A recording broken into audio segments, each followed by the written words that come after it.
Subscribe করুন PM news 365 আর দাবিয়ে দিন পাশের বেল আইকনটি। দেখতে থাকুন বাংলার খবর। পরিষ্কার বলুন, এই এনআরসি সে হল্লা বল, एनआरसी से हल्ला बोल, सीएबी से हल्ला बोल, बेरोजगारी से हल्ला बोल, रोटी रोटी से हल्ला बोल, तीन मामले हल्ला बोल। সারা ভারতবর্ষের বুকে মানুষ যেভাবে প্রতিবাদ প্রতিরোধে নেমেছেন, ওরা কিন্তু আজকে পিছু হচ্ছে। সুতরাং আমাদেরকে সতর্ক থাকতে হবে।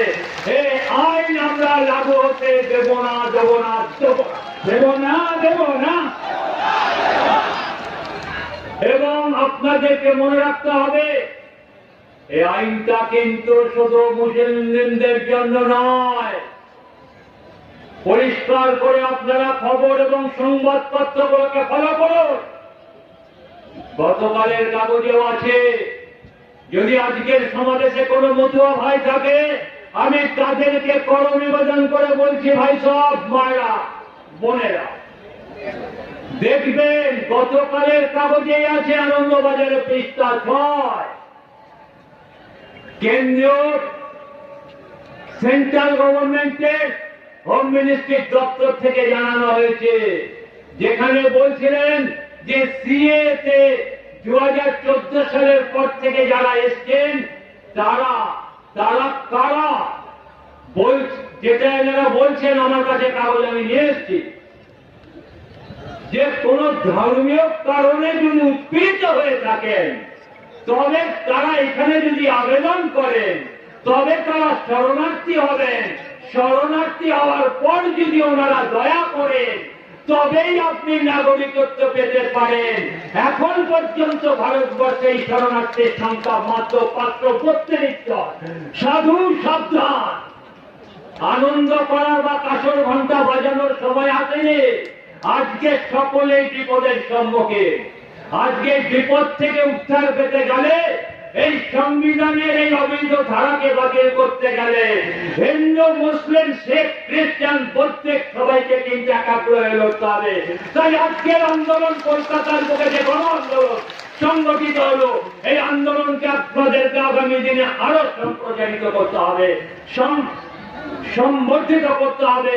তাহলে এই আন্দোলন কিন্তু, যেটা এরা উদ্যোগ নিয়েছেন, যে কোনো না কোনো ভাবে একটা সাম্প্রদায়িক মেরুকরণ লাগিয়ে দিয়ে যদি পারা যায় যে গুজরাট মডেল, তাহলে আজকে সেটা ভারতবর্ষের মডেলে রূপান্তরিত করে মানুষে মানুষে বিভেদ এবং মানুষে মানুষে অত্যাচারিতদের সাথে লড়াই বাজিয়ে দেওয়া, এটাকে আপনাদের প্রতিরোধ করতে হবে।